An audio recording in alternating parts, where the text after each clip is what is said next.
Hello, beautiful souls. Welcome to Conscious Revolution podcast. I am Shivani, your host, and today we have Amy to talk to us about how to use the beautiful concept of human design when it comes to our food, our nutrition, our lifestyle. And this is one thing that I'm so excited about because this is literally what has got me into human design. Amy is a holistic nutritionist, Ayurvedic practitioner, yoga teacher, and a human design reader. Amy helps women to heal their relationship with food while supporting their gut health and hormones so that they can feel confident and radiant from within. She draws on holistic nutrition, Ayurveda, and human design to empower every woman to become their own healer. Through her online programs, she offers a taste of holistic rituals, scrumptious plant based recipes, and a heap of supportive resources to make this nourishing lifestyle easy. And honestly, this conversation is so beautiful because we are really bringing together human design and our experiences, my experience and Amy's experience together for you to kind of like really understand it from our personal perspectives, but also theoretically in when it comes to Ayurveda or human design.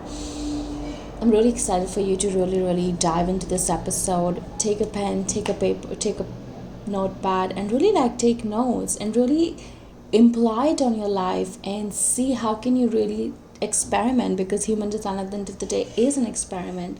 And so every information that you partake in means nothing unless not you apply it. So while you're here, I really hope you listen with an open mind, open heart, and it really brings that essence of intuitive eating, holistic lifestyle back into your life. Let's dive in. Hi, Amy. Welcome to Conscious Revolution podcast. I am so happy and excited to have you here and dive into this beautiful conversation about foods, about digestion, about the sacred joys of life. As two generators get onto this podcast, I am just already feeling the sensations and the sensory awareness in my body. So I'm like super excited about how we dive deep into it. I would love if you could introduce yourself to the audience a little bit about where you I would are love, from. Yeah. sorry to cut you off. Yeah, I would love to. Thank you so much for having me on here, Shivani. I love to witness you sharing about your experience being a generator because you're so raw and honest about that. And I think that that's one of the voices that is so needed to help to understand that experience. So the fact that you just, reflected that you're already feeling all of that sort of sacral excitement coming up is just, it's palpable. I feel it. And like, it's lighting me up as well. So yeah, my name is Amy. I am originally from Canada, but currently living in Mumbai. And I have been on a holistic wellness journey for, gosh, how long has it been? Probably 13 years at this point. Um, my journey was pretty rocky in the beginning, I think, as most most of these journeys can be. And at this point, I feel so grateful because it's like I understand myself through this lens of human design and also through the lens of Ayurveda. And both of these worlds have shown me a perspective of myself that is so much more integral, so much more holistic, so much more accurate than the blanket statements of like, you're this height and this weight, which means that your BMI should be a scientific calculation. So that's sort Yes. of what I do. And that's such a breather in this world, especially on Instagram or on any social media platform where we are kind of like bombarded with information right now. And it's so funny. Like I was just, my cousin was at my place the other day and she was showing me her phone and some reel on her phone. And I was like, so interesting. Like, even though she's all about like fitness and holistic and nutrition and all these things. And I was like, gosh, the things that she follows, they're so radically different than what I follow. And even though I'm interested into the same niche, but the information that we are receiving, it's just so different. Like it's widely the difference and the contrast in what we are receiving and digesting as well, right?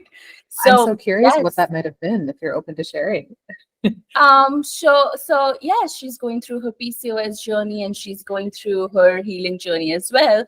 But obviously, it's the most niche content that we see on social media, like lose weight. How can you have this kind of a diet to lose weight, because as it said, like uh, in the PCOS community, the first advice that people get, even though I'm not directly a part of it, just having conversations come into my energetic field indirectly, I've heard like about losing weight is like the number one thing which is like recommended. And so kind of like I see this like race, and this kind of like blinded race sometimes, I feel like, to just lose weight, like join gyms or get a very hyperactive lifestyle, or kind of like having foods or diets which are all about losing weight, and the focus is just so much on losing weight. So, which Mhm. is why I said that having your perspective, I was so excited to get you on board too, because obviously, as we just talked about it earlier, whenever we're entering into a conversation or a creation, I always feel like the universe kind of like sends you all these signs and things. So I feel like last week, my conversation with my cousin, I feel like it is again, that was an opening into it. Because I am really, really genuinely curious and excited about this perspective, because I feel like the the mainstream conversation around PCOD, PCOS, or women's health in general, it's not proving to be very supportive, honestly, not to our mental or emotional health, and neither to our physical well being. Mhm. So I am genuinely like, whenever I follow your work on Instagram or on your stories, it's just so exciting to hear this fresher perspective. And also, like, I feel like Ayurveda or veganism or human design, they all like, I love the way you kind of like knit them all together and share on your journey. So Thank yes, you. like how did your journey really like, what got you here? Basically, what was the trigger? What was the tipping catalyst point which really ushered you into this journey of self-healing? Were you Mm, always so conscious and aware about your health, about your food? that's a great question. It's a very big question. So I'm going to do my best to be concise. I was so lucky when I was growing up. I had two parents that were they were very good. You know, though we did eat a lot of animal products, we ate a lot of bread, we ate a lot of sugar in the household. They were really good with, we had a garden, and every season we would go, we would pick the plums, we would pick the blackberries, we would pick everything. And my mom would make preserves, she would make jam, she would make chutney, we would make pies and cakes, and stuff was always homemade in our household. So that was one of the most beautiful lessons that I was given from a very young age. And I also spent my entire childhood and my entire adolescence very overweight and unhealthy.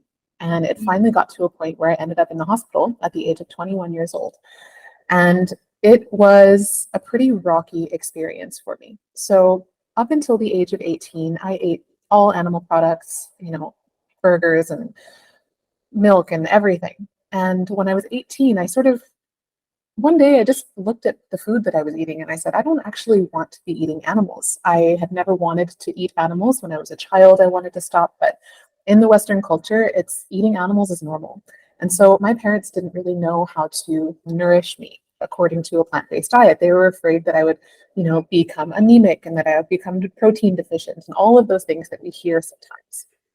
Yeah. So at the age of 18, it dawned on me, I'm an adult. I can make my own choices. I'm choosing to not eat meat. And I just overnight stopped.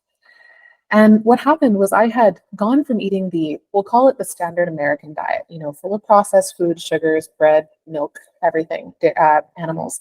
And I just removed meat. But what I was left with was this very processed, high carb, high sugar diet.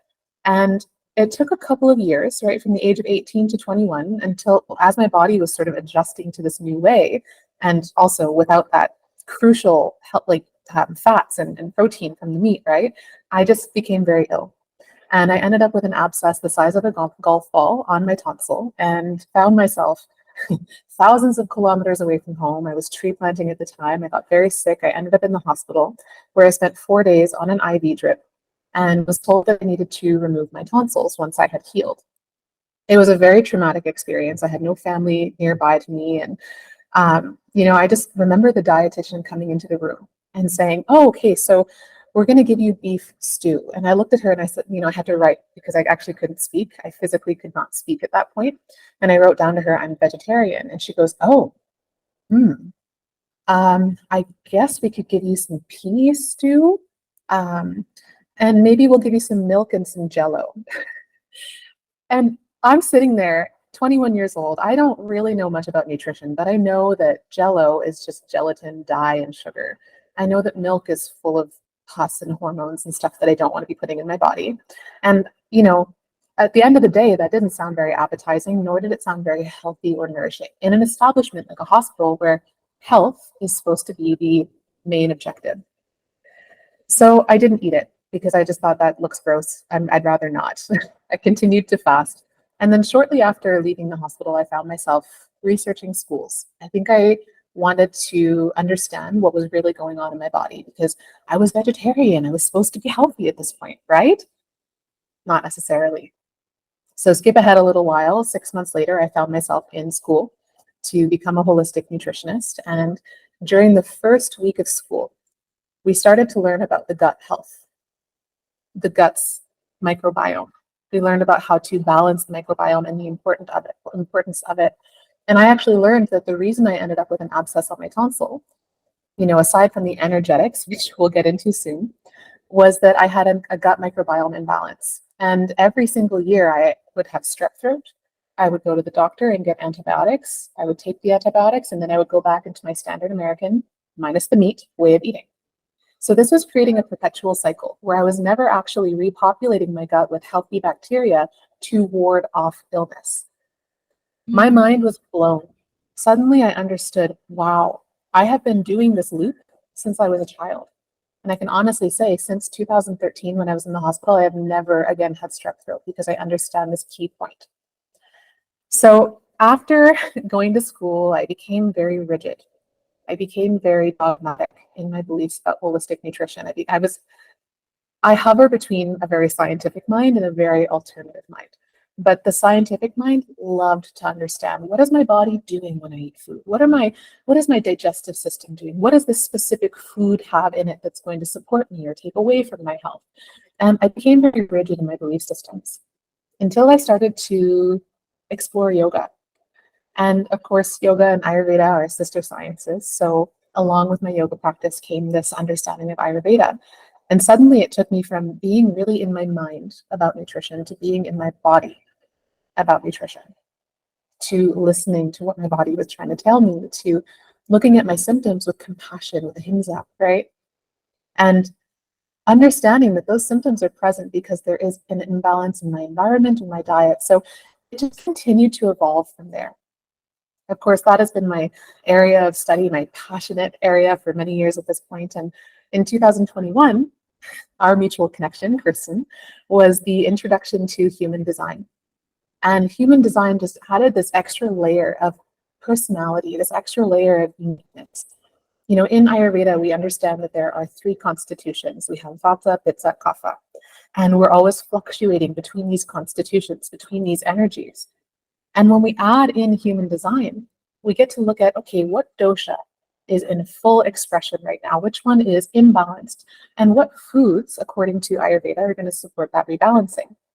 But then when we really think about how human design comes into play, it's like, rather than giving a prescriptive menu or a prescriptive plan based on Ayurveda, how can we look at what is actually supportive for you?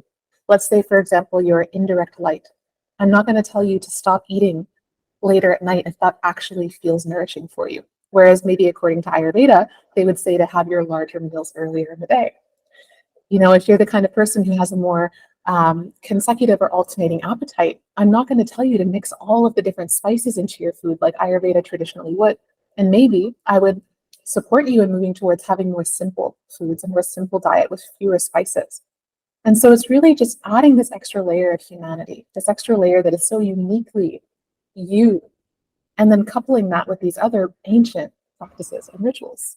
So that's Yeah. how I ended up where I am. Wow. I love that so much because it's like, I think we as Indians, we don't realize and recognize how fortunate we are to be in a country which was primarily, anciently, it's an indigenous vegetarian country. Yes. Uh, and I feel like we don't really also realize the rituals that are like an everyday part of our practice, an everyday kind of a thing. And I feel like whenever I speak to anybody outside India, it's just like such a reaffirmation to come back into our ancient science, our ancient practices, because the American diet that you're talking about, even though that would not have been a part of our culture probably when I was growing up 20, 30 years back, in the last decade, that's where we are at.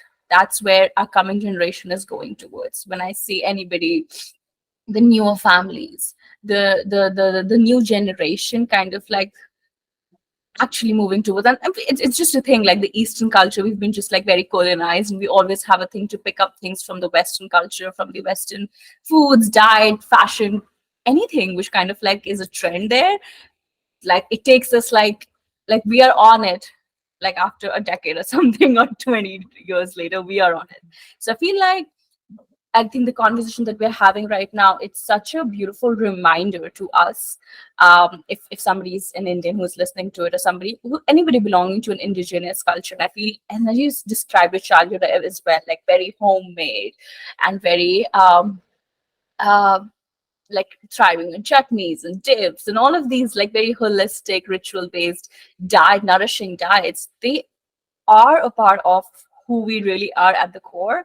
But I feel like with all of this information overload from the outside, and again, when I say like there's a tendency to feel that that is more healthier, that is more because the West eats it, you know. So thank you Mhm. for sharing that journey. I feel like really opening up to remember where we're coming from, always a reminder. And at the same time, I loved how you kind of like shared that yes, at the same time we can break out of the boxes of these uh, like it doesn't have to, we don't have to stick to prescriptions, we don't have to stick to nutrition. Like I do, I mean almost all Indians, we do have a very Ayurvedic diet naturally. It's just like a part of our fabric, right? Like we have a full thali every single day of like roti, sabzi, dal, achar, papad, salad, all of these things which are just different kind of um, uh, very balanced and nutritious diet. But at the same time, yes, what is correct for us, it can also vary so much. And I feel like that's exactly what human design is here to kind of like anchor us back into, like our, how can we experiment with these different flavors, these different, this another layer of our unique energetic blueprint, right? That's what Mhm. essentially what human design is all about. So I would love to know how human designs started to change your way of eating or getting in tune with what your body needs.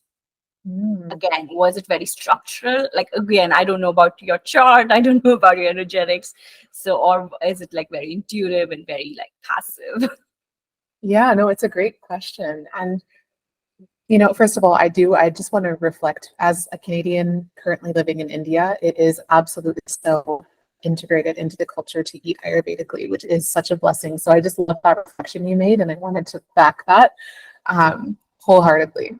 And as far as how I was eating beforehand, I think that that rigidity that I spoke about was very real for me. I think I had a lot of, particularly once I had already been a nutritionist and once I was already into my Ayurvedic sort of understanding, that was many years in the working. So during that phase of my life, up until 2021, I was eating again, very much from my head.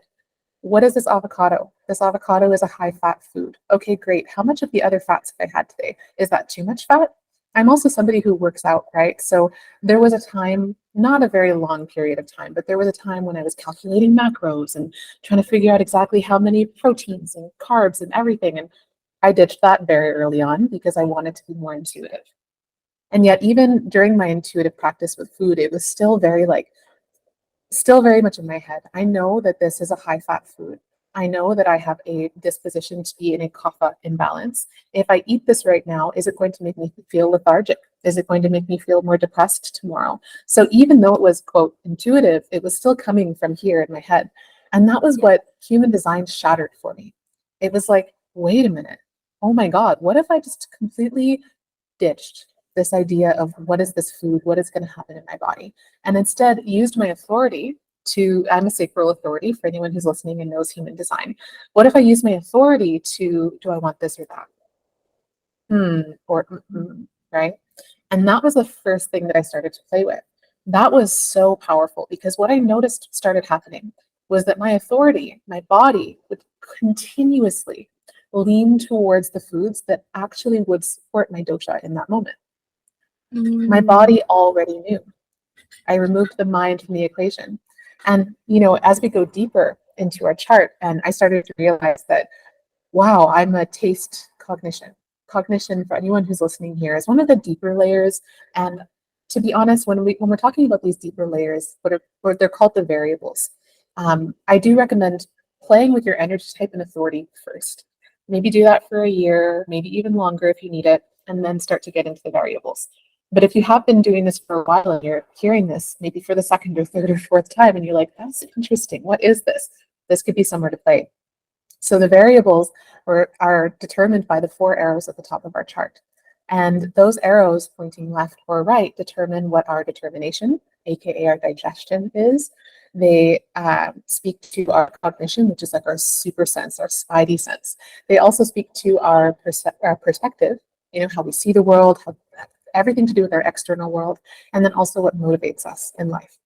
So when I started to go a little deeper into my design, I saw that I have open taste, determination.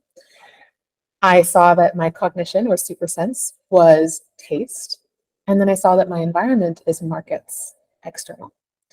What does that even mean, right? It might not sound like anything to you, or maybe you're hearing this and going, interesting. But what I learned from that was that I have always been called a picky eater my entire life. People have always told me I'm picky. And at some point, it created a complex where I was like, oh my God, do I just need to start saying yes to everything? Fine. And then it eventually changed into me preferring the term selective. And now, through human design, I realized that I am actually here to have a very refined palate, a very refined sense of taste, a sense of taste that I have curated based on, yes, trying things from here and then, but compiling my own sort of menu, if you will, of things that I love. Because I have my defined G center, what do I really love? I'm always leaning towards those. I also have a defined throat, right? So how can I express those things that I love to my clientele, for instance? It was like, it offered this layer of understanding myself and why I'm in the field of work that I'm in. Why am I a nutritionist, right? Why do I do the work the way that I do it? And looking at my design, looking at my energetics was the perfect mirror to that and to give me the language to understand how and why. I hope that answered your Yeah. question.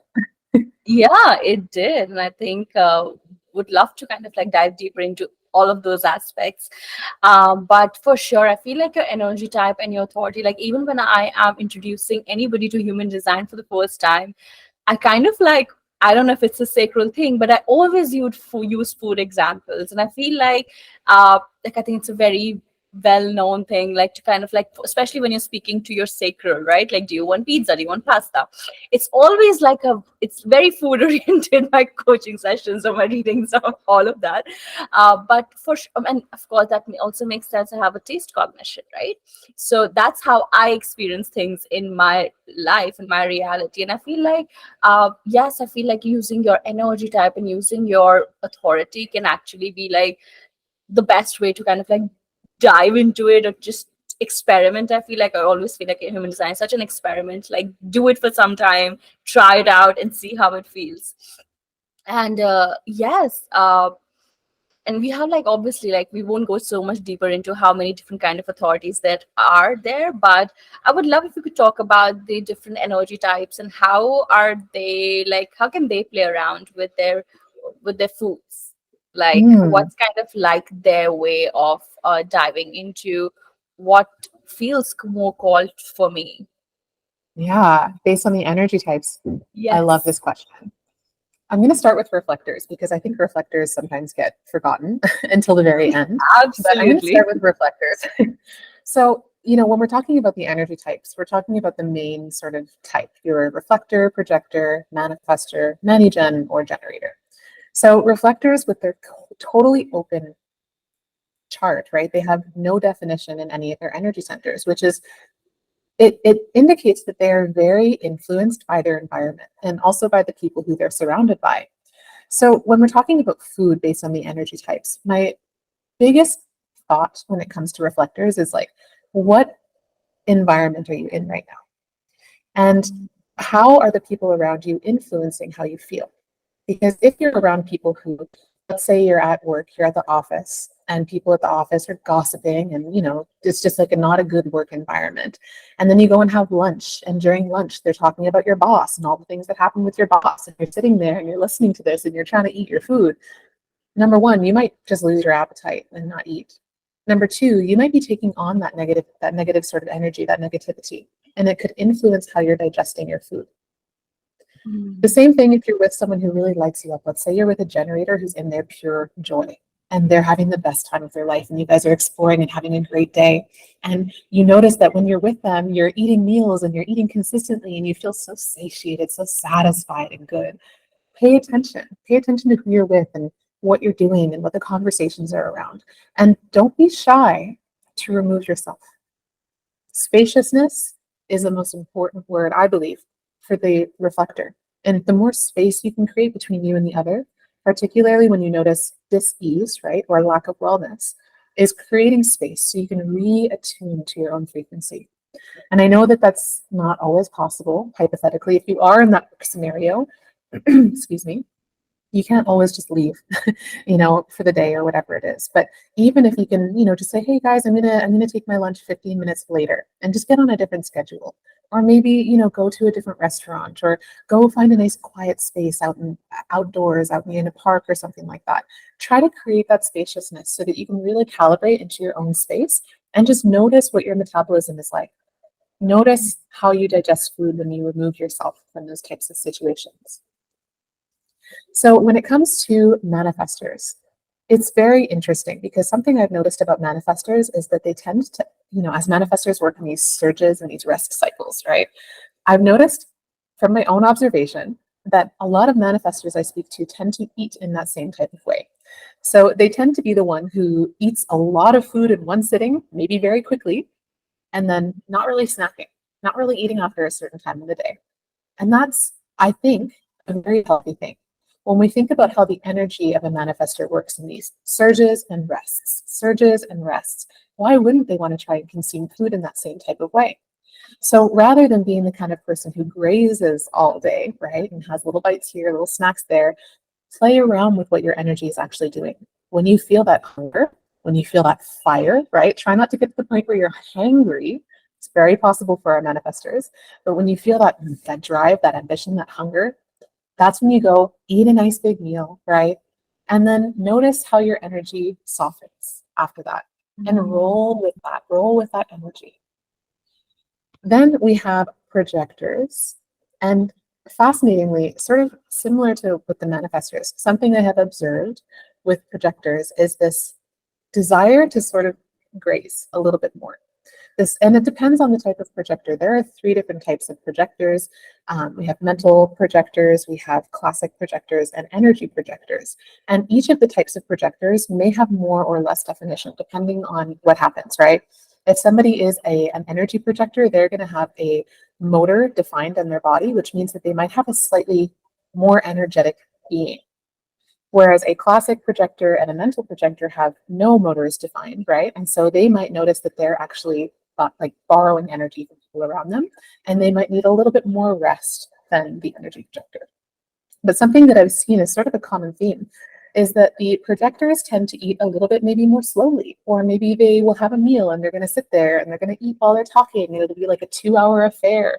Or maybe they prefer to graze a little bit more throughout the day, which is absolutely fine. Again, we're leaning into what is natural for us. We're breaking all of the rules, because rules, I mean, they're fit for one type of person, whoever made the rule. And so when we break those rules, when we break the rules and we just say, well, what does my body actually want to do right now? And we start to do that, we can notice a huge shift in how we digest food. Suddenly it's like, oh, I didn't rush that meal, right? A projector, for example, trying to rush to eat a meal at lunch hour, and they eat it in 15 minutes when really it normally takes them an hour. And then suddenly they're, stomach ache, and they're having a hard time digesting. That's not going to feel good. So again, how can you create more spaciousness? And then we have generators and manifesting generators, which I'll speak to slightly differently. Pure generators tend to have a very consistent style of energy. We tend to have a very consistent appetite as well. And so, again, what I've noticed in this consistency with generators, particularly, is this desire, this enjoyment of eating on a more regular rhythm, right? Myself, as a pure generator, I love to eat on a regular rhythm. I can absolutely fast. I can absolutely do that. But what I've noticed feels the best for me, the occasional fast is fine. I think it all depends on where you're at, what's going on, what your goals are, etc. But generally speaking, I have noticed this consistent energy with like, okay, I wake up. I also have a left-facing brain, which is a more strategic brain, which requires more consistency. So that's a deeper layer that can also affect how we digest. I'm just going to insert that there and we'll return to it later. But I've noticed that when I wake up in the morning, I tend to need some time, right? Some time just to sort of wake up. I have also very little definition for most generators out there. A little bit of time, drink some liquid, and then I'm hungry. Before I work, before I exercise, before I do anything that requires brain activity, nourishment is the most important thing. And I'm pretty consistent with those nourishment habits, not necessarily snacking. I think that my mind likes to snack, especially when I'm trying to distract myself, but my body doesn't really need to snack. Manifesting That's generators, such a on the other hand, tricky balance, no?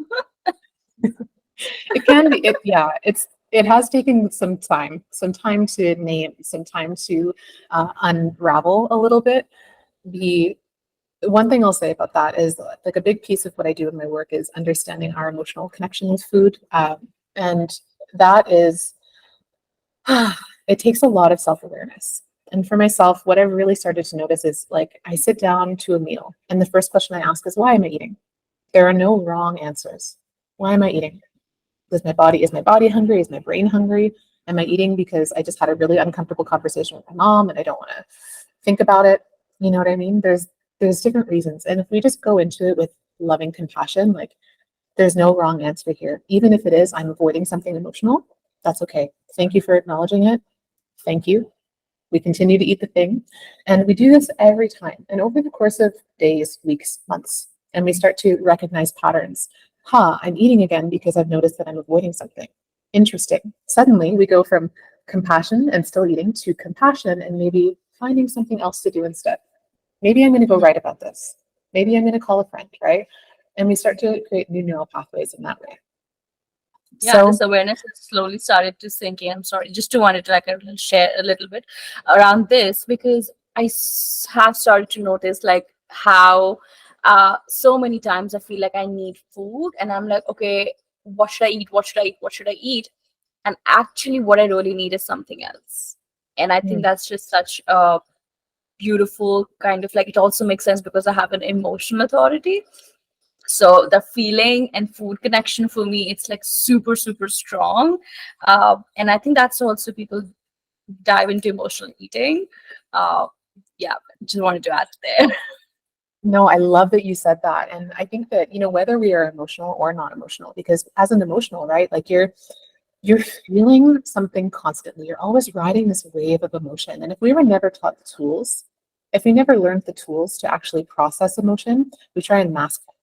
And for the non-emotionals, right, like we're amplifying everybody's emotions. And if we're not understanding that maybe that doesn't belong to me, I just feel this uncomfortable feeling in my body. I don't have the story to go along with it because it's not mine. I just have the feeling. That can be really uncomfortable. And we can, again, try to fill that emotional hole with something, which what's the most comforting thing, right? Like how were we soothed as infants with breast milk? We were soothed with food.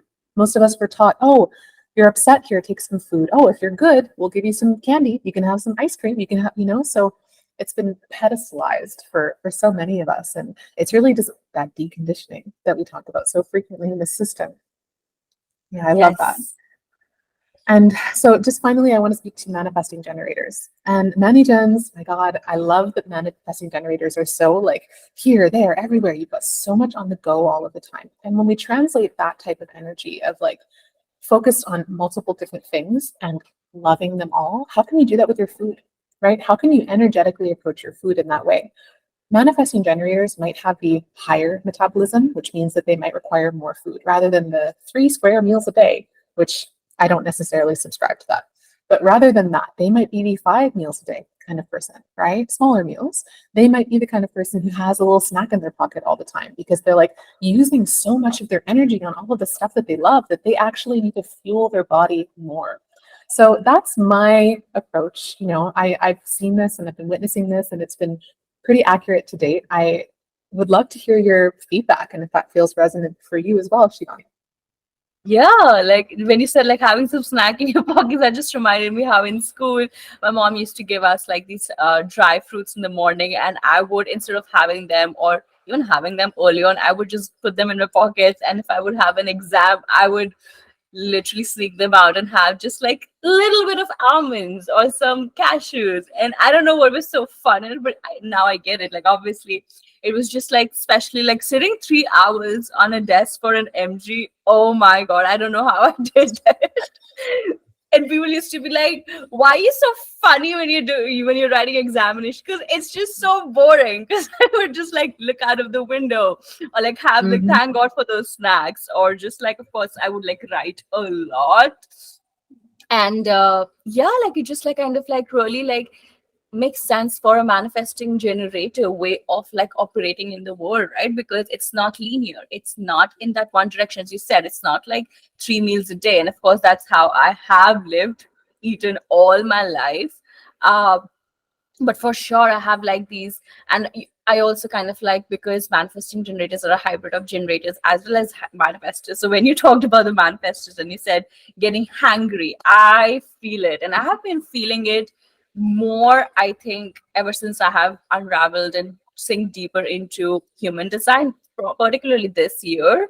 That, oh my God, when I'm angry, it's crazy, and then I just have some food and it's like it's all okay. And I feel like, okay, I like my blood sugar levels just dropping. What's happening? Because suddenly everything is like quiet. And I feel like it is a little tricky for manifesting generators to kind of like find their way out, because they are a hybrid, and we kind of like have that manifestor surges as well as the generator consistency.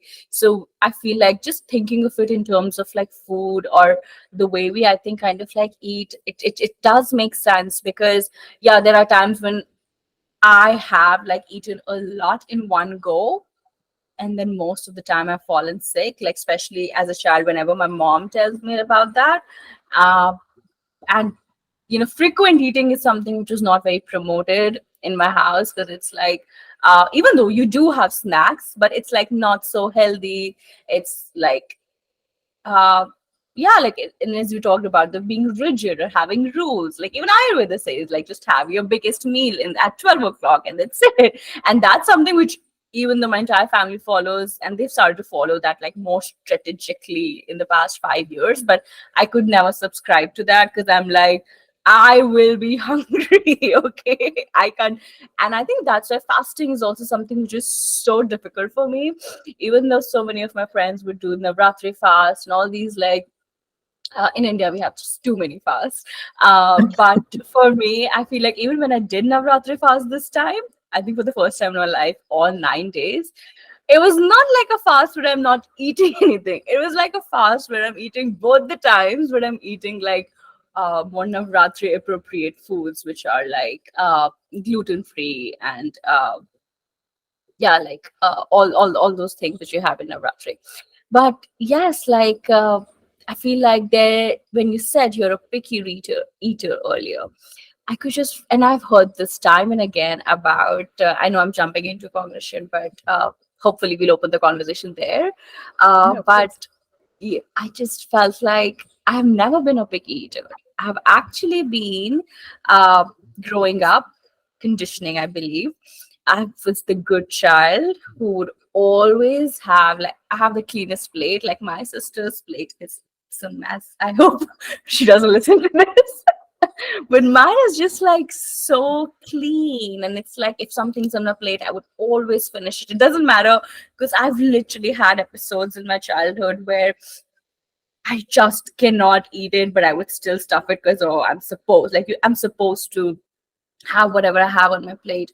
Or That Actually, is I one would of the never. most detrimental types of conditioning that most of us receive. That whole sit Yeah, there until your plate is done. And I think that comes from yeah, a very old mentality where there was a lot of food scarcity. Like our grandparents, for yes, instance, didn't have yes, food all the yeah, time. So for them, it's like a yeah, privilege. Eat yeah, it and it's like all. And respected.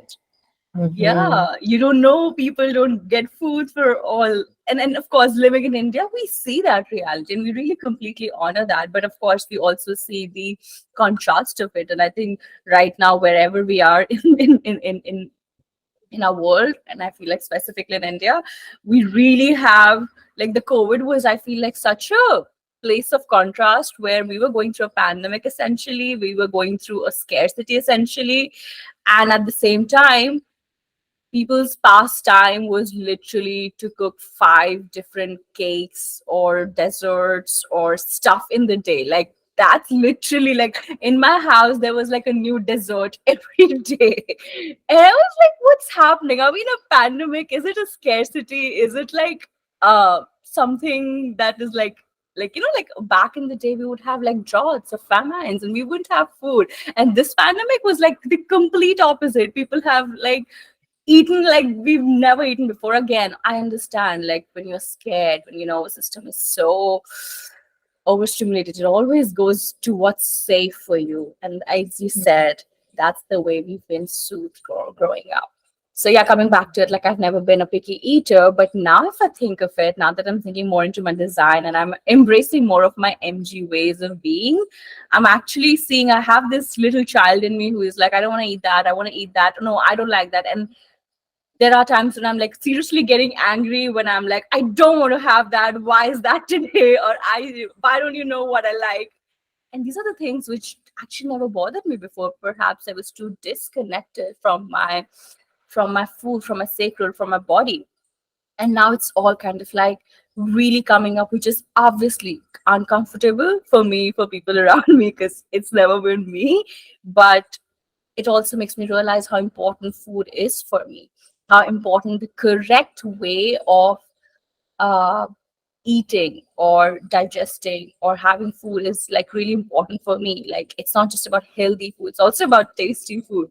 But then it's not just about tasty food. And now it's like, just, it's been just so fun, honestly, the past 2 years, having this whole journey of combining taste as well as health, uh, which is why, like, I never thought I would spend so much time in my kitchen or I would have recipes and recipes on my Pinterest board. But that's just literally made me so excited that at some point my MG cells literally thought I would probably open a cloud kitchen for vegan foods. I think that would be super awesome. I think you'd be really good at that too, especially Right? with your taste cognition. Like you're good at curating what people, and that's what people want from you, right? On an unconscious level, people want to see what you have curated based on your taste.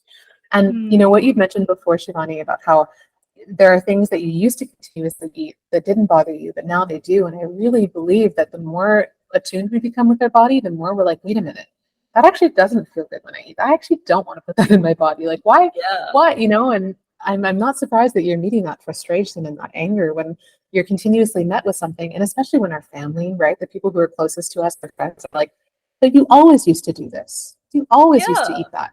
What Yeah. changed? And it's like, I Yeah. changed. I am changing. I am Yeah. becoming more of myself and unbecoming what I Yeah. never was. Yeah.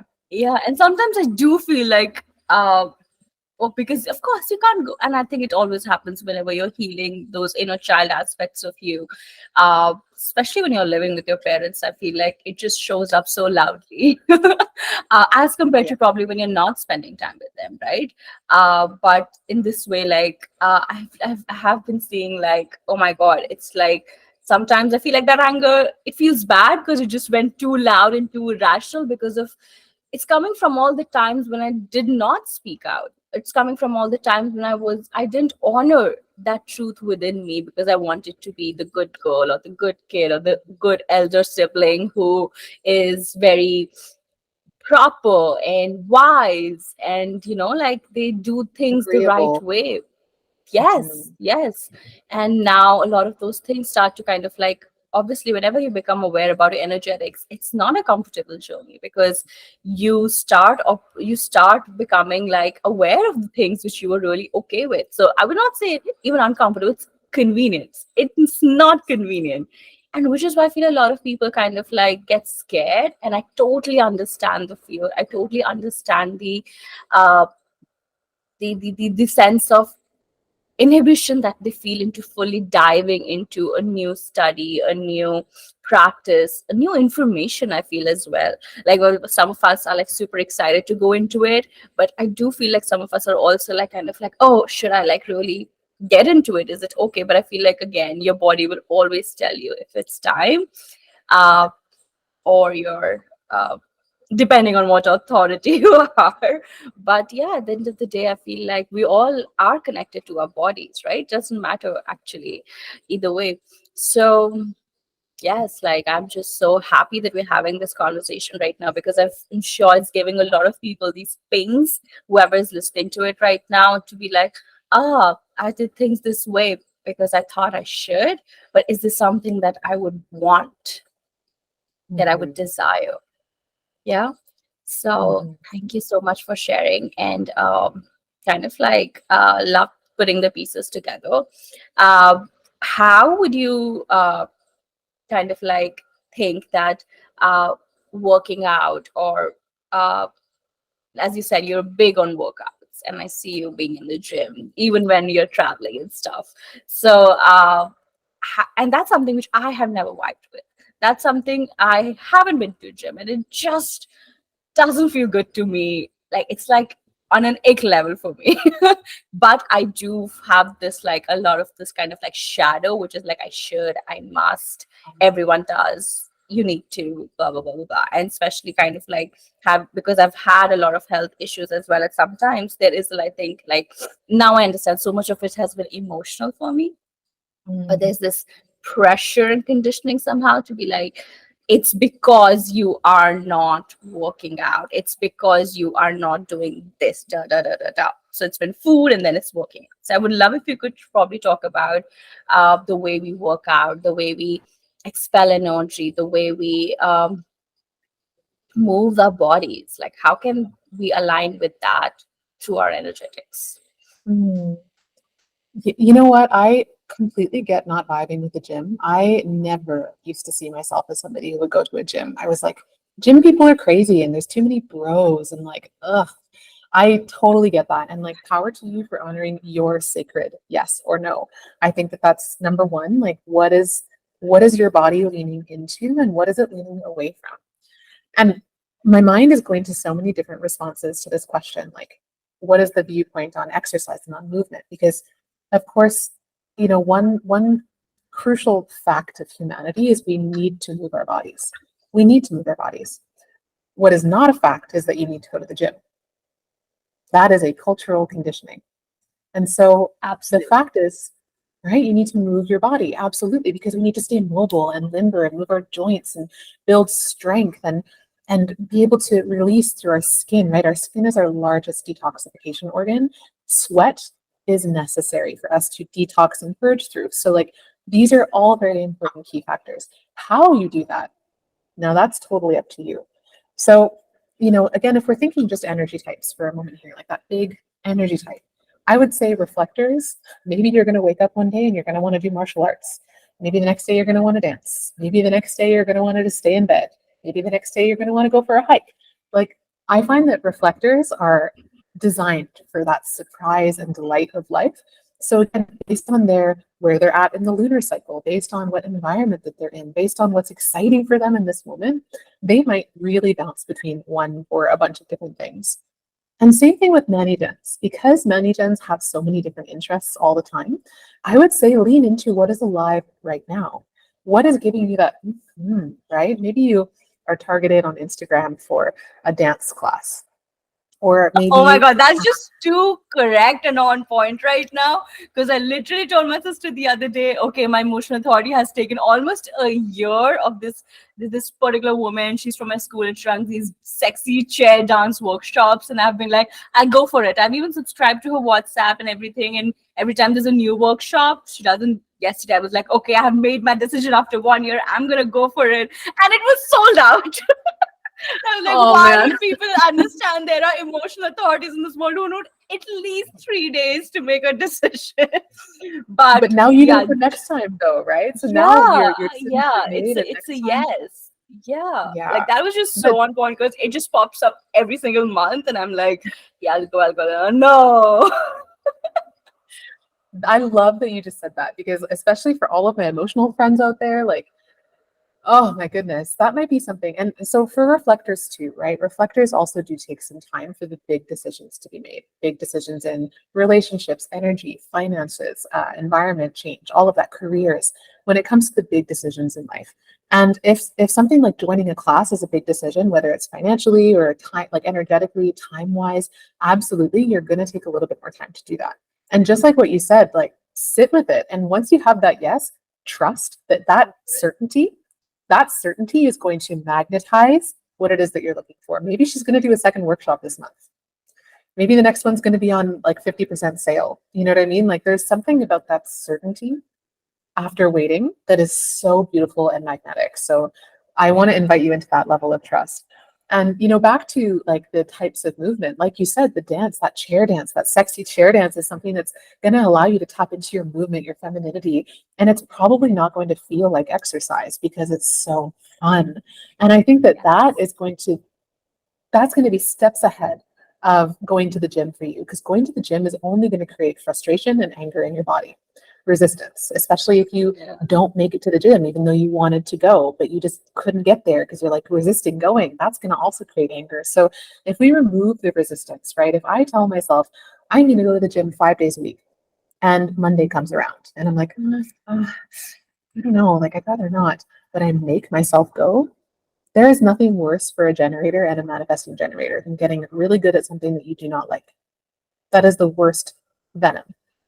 So, how Yes. can we just delete, delegate, get rid of all of the stuff that is not actually a yes? For me, the gym is a yes. It is a yes. I love it, but I didn't always, right? And actually, I ended up starting because I don't know. I think I had this vision in mind of getting like super buff and like it was just that was the only way I knew how. And over the years, I've been following that generator joy. I've been following that signal, yes. And there was a time when I wasn't going to the gym, and instead I was doing aerial arts, like the aerial hoop and silks and pole dance and all of that. That felt so good. And then when that was no longer available, I moved back to what I knew, and I started to find that joy again. But really, it's like what is your body leaning into? For projectors, on the other hand, projectors are they're very, I don't want to say inconsistent. I think there's a better word. I just don't know it yet, because projectors have very efficient energy, which means that they take less time to do what takes the rest of us much longer. So rather than inconsistent or lack of energy, I want to say they have efficient energy. That also might mean they require more rest, right? To use their battery and then rest. So I would say projectors, finding something that, of course, joy for all of us, all around, not just reserved for the generators. But for projectors, finding something that is maybe not going to use up 90 or 100% of your energy, right? If projectors like to run, go for it. But if you find that running takes your energy battery, maybe find something that only uses 60 to 70% of your energy, like Pilates or yoga, or maybe that is going for a nature walk, not even a hike up a big mountain, but like a nature walk through the forest. And for manifestors, like manifestors, again, have these surges and rests. I would recommend that the manifestors, especially when they're in a high energy state, it's like, how can you use some of that rocket fuel? How can you go into something and like give it your all? And then when I think of manifestors, I think of sports, something that's a little bit maybe competitive, maybe not, but something that requires like an hour of your attention and time. You do the sport, you come on out after. And that could be like a really, really great dynamic for the manifester.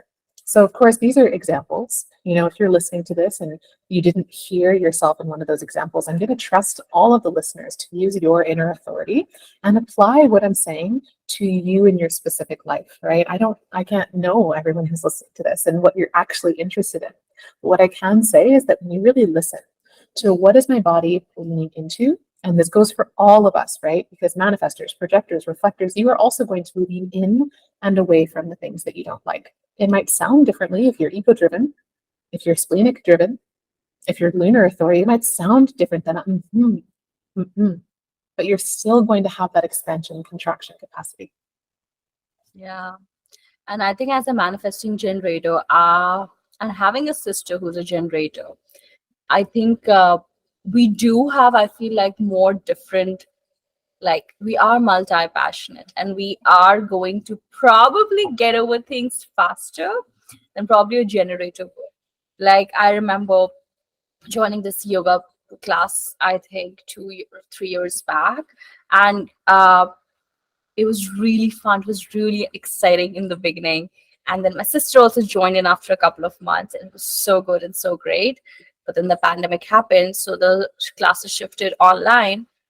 But then after a while, the moment they shifted online, that, and then I think probably I had run that tipping period, right? Like because yoga is something people, it's like gym. It's not something which people like leave, right? Like it's something, oh, Mhm. we have a yoga class every single day, or like say set amount of days. But for me, I can just say that it was just so difficult to start showing up. And I told my yoga teacher, I was like, I don't know, I just don't feel inspired. It's just so boring. It's just so. And she was like, maybe you are looking for another teacher, maybe. And I think that's just so gracious of her to say that.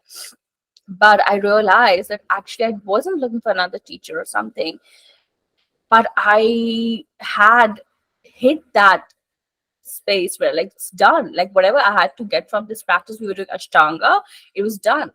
And then the practices that I left that class, and then the practices that I was gravitated towards were more like yin. They were more restorative practices. And it also makes sense, like I feel like it's not just about variety, it's also about, like I feel like maybe our, as an MG I can say, maybe that variety or that need for change, it's coming from a space of inner knowing and intuition, because my body needed that. My body, I Mhm. felt Ashtanga was getting a little too tiring and exhausting for my nervous system, because I was also very active in my business at that time. And I need, like, I was really reaching that exhaustion level and burnout level. And when I left that and I got more into restorative practice, it was like, oh my God, this is what I needed. And especially because I've never done those slow practices before, especially because my nervous system had never known anything like that. And of course, that opened a whole space of nervous system healing for me. So I feel like, as a manifesting generator, I can say, like, if you feel that need to shift, to change, please hear that and follow that, even if it is not something that probably a generator friend would do or anybody else would do, because it's the shoulds are like not helpful. But if you like, I Mhm. feel like it really, like, it is in alignment if you are feeling that thing, because I feel like as an MG you can definitely 100% feel guilty for following that need for shift and change, because, oh, you change so many times, you're never, all this conditioning of the MGs, you're never like kind of like consistent. How will you get there if you're not consistent? Especially, I've never been about goals, body goals or anything like that, but I'm sure a lot of people are. And again, that can be like, if you don't do this every day, how are you going to get results? Like, again, my cousin, like, she's a manifesting generator, and for her to go to gym every day these days and to have like these boring salads, I'm like, you're never going to lose weight like this. Yeah. Because she is like No. not at all feeling that taste and that variety and that excitement. It's not fun, it's not joyful, but that's what everybody around her is really pushing her to, or like saying like, you are not taking care of your health. And I think that just gets so personal, right? Like when we start feeling like, I'm not doing good enough for myself. And uh, and I feel like that's what kind of like gets you in a space of even more not self, more frustration, more anger, because you feel like, how can I not take care of my own body, my own health? And I feel Mhm. like health is such a sensitive topic. It's such an emotional topic. I can say, perhaps more for someone like probably you and me who've had their own health journey, wellness journey. But it is so personal that a lot of time people don't talk about these things. They will never talk about these things in an open space or share their experiences. And I, anybody listening to it, I would highly encourage you uh, to share, to have these conversations, because I think even though I'm interviewing per se right now, I'm still sharing my experiences. I'm feeling so heard, so seen, and at the same time, uh, I'm sure for you as well. It's just like giving this beautiful, I feel like, space to exchange this, not just information, but I feel like the sentiment Wisdom. around Yeah. health. Yeah. Yeah. I always think that, wisdom is experience plus knowledge equals wisdom. And so it's really like, how can we share the anecdotes of what we've learned along the way, not with this dogmatic approach of you should also do that, but with a, this is what I learned along that journey. And I think that sharing the wisdom rather than sharing the specific prescription, there's that word again, of what worked for me. It's like how this is how I came to that conclusion. This is how I learned to speak with my body. This is how maybe you might, even just the conversation of human design. This is how I learned to listen to my body and Yeah. nourish my body according to how I am designed. And maybe that could be something that supports you, whoever you're in conversation with as well. So I hear that and I'm so here for that as well. Yeah. Thank you so much, Amy, for being here, for sharing these beautiful nuggets of wisdom. Before we kind of like move towards the end, I would love if you would want to share something from your own journey about coming into this practice, what shifts and what narrative shifts it has made for you, as well as say for the people you work with. Uh, on a personal level, as I said, this is such a personal journey to self love, if I may say as well. Uh, I also wanted to, yeah, I think yes, like how has this journey played out for you in terms of loving yourself, in terms of your relationship with yourself? Mm, what a beautiful question. Well, I think that there's a version of me who exists in the past, the version of myself who would look in the mirror and have this really negative internal dialogue about herself. The version of me who would put on clothing and when it didn't fit properly, it was because something was wrong with my body, not because the clothes weren't designed for someone who looked and was shaped like me. There's a version of myself who would punish herself by binge eating. And until the point where I got really, really sick and would wake up the next day and just feel awful, but then I would do it again. And that version of myself, I now, in hindsight, hold with so much compassion and love. And, it's like I can see myself in my mind's eye just holding her in the palms of my hand and saying, like, I got you. Don't worry. Because I can genuinely say that all of that has changed. When I look in the mirror, I see somebody who I love. I see somebody who takes such gentle care of her body and meets herself in every single moment with so much compassion. I see someone who puts on clothes that maybe don't fit, and it's like, well, I'm 6 feet tall. This is maybe just these clothes aren't meant for someone who's my height, who's of African descent, right? Who has like a big booty, and like that's not my body that's the problem. It's the Eurocentric standards, right? And that's something that I can step away from. I have that choice now. I Yeah. see someone now who chooses food based on how I desire to feel, on how I desire to, to be in my body, how I desire to communicate with my body. Something that I always say is that symptoms are how your body communicate with you. Nutrition is how you communicate with your body.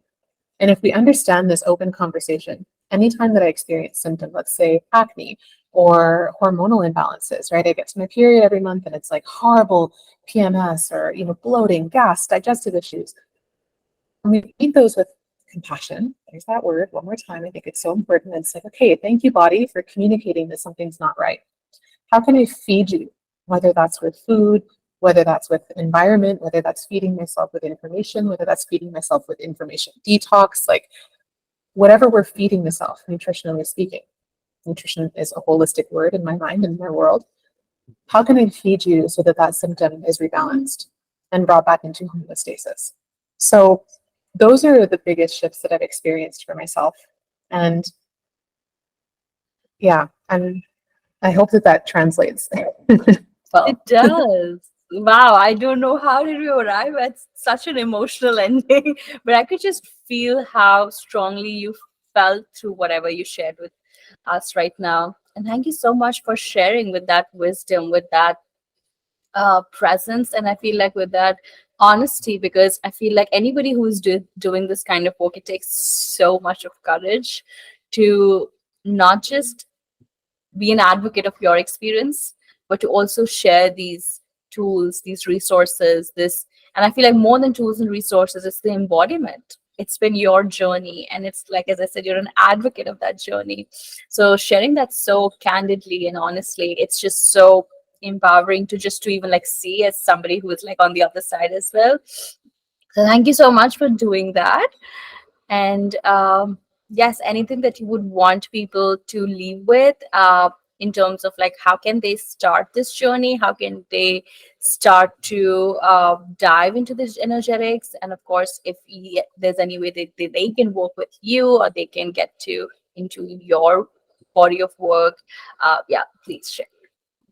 Well, I just want to say, first of all, thank you for inviting me on here today. I feel like this has been such a beautiful conversation, and I don't want to say it's overdue. I think it's right on time, but I feel like there was so much build up to this conversation, just, as we were DMing and in conversation. Yes. So it feels really, really good and complete. And I feel that genuine satisfaction, and I appreciate you for that.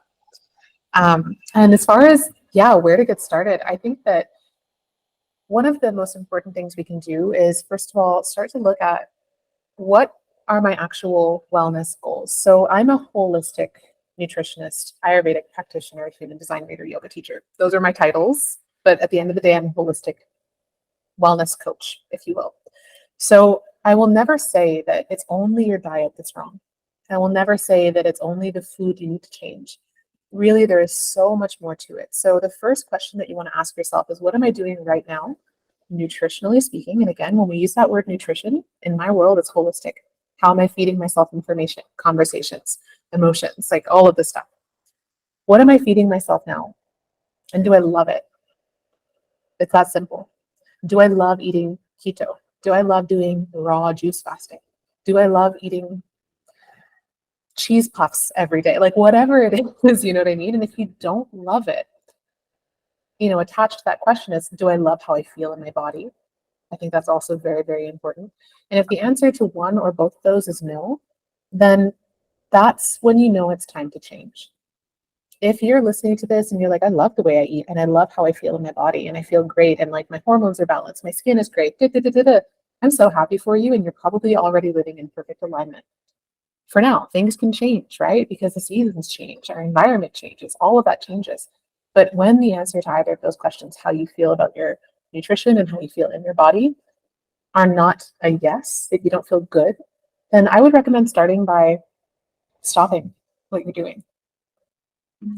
It takes will, right? Not all of us have a defined heart center, so I'm not going to say it's going to take that hard commitment and willpower, but it does take a sense of determination with yourself. Like, I am willing to make a change. And that change could be as simple as adding carbs back in. I know that's a really radical thought in today's day and age. Adding carbs back in can be so important. It might mean doing less cardio every week. If you don't enjoy going for a run or running on the treadmill every single 5 days a week, 6 days a week, then stop, right? And it's finding things that actually make you feel full. Not full in like a, oh, I ate too much kind of way, but like full energetically. Love And that. if you need, and if you need support in finding that, that's where the worlds of Ayurveda and human design have really helped me. And that's how I work with my clients. I help them understand their dosha. I help them understand their human design and what that looks like to actually not only integrate these worlds, but use them in a very practical type of way. So everything is about embodiment, right? It's not just about learning. And I'm a first line. I love to learn. I love to teach. Got my defined throat center, channel of the alpha. Like I'm very much a teacher, but more than a teacher, I'm here to teach you to be your own savior. That's my fifth line coming in, right? I want you to know how to do this for a lifetime. So, if that's something that you're willing to explore, if you'd like to explore that, you can always find me. I'm on Instagram, Amy Activates. My website is called numatastenutrition.com, and you can find all of the information that you need on either of these channels. And yeah, that's that. I love that. Thank you so much, Amy, for being here and for sharing these. Uh, this, as I said, not just information, but your whole entire embodiment and your whole journey with us. I really appreciate this so much. And I think, yes, you've been building up to this space. And I love that. And I feel like lately my mission on this podcast has really been to bring in guests not who will ideally I should get them on, or they are probably going to, like work with the traffic or whatever, like whatever the numbers are. But it's really like rooted in my line for connections, people who I speak with, people who like have conversations with in my DMs, and who are just there. Like I think ever since you've been in India, we've been like talking a lot, we've been just sharing. And yes, it was an absolute like just think like I would love to have this conversation with you. So I'm glad I initiated through that space. And Thank you for I'm that. glad we did that. Yeah, I'm glad we did that, because I feel like this is also like, if anybody's listening to this, this is also just a little line for wisdom coming through. Like so many times the help and the resources are present right in your circle, right in your network, right in the people, or even in things which are crossing your path, if you're listening to this, for example, right? So really like being, again, it takes you to be present in your body to listen to that, but listen and honor to that instead of probably, I feel like, as I think we start the conversation from here, right? Like this information overload of like trying to figure out who is the best coach, or who is the best person, or what's the ideal most perfect diet for me. Like maybe we don't have to reach those places, and we don't have to go all in there. And maybe we can like really start babies, like with baby steps, because there's a tendency for us to like just create big goals and just have big ideas, and that's a great place to take it as a north star. But it's also a great idea to start small with where you are. So yes, Mhm. considering with everything that Amy said, that I would just want to leave you with like, uh do one small thing that you can do right now towards your, say, health, wellness, nutrition, holistic shifts that you want to bring in your life. It could be, say, signing up to her newsletter. It could be taking out your human design chart. Just anything. Just do something in direction of embodying this or applying this knowledge that you've received today, or just promising yourself to experiment with your authority or your energy type. And let's say, like, I'll do it for like, say, a few weeks and see how it works for you. Uh, Mhm. yeah, yeah, I that's love that. something wanted to come through. I love that uh, because it has to start somewhere, and you're so right about yeah, that. It's we get these yeah, big ideas in mind of like that's where I'm going, and that can feel so intimidating that it creates that like analysis paralysis. If nothing happens. yes, But what if it was yeah, just one little chip off the block? yes, Yeah. absolutely. Thank you so much, Amy, and thank you Thank everyone you. who's been listening to this. Thank you so much.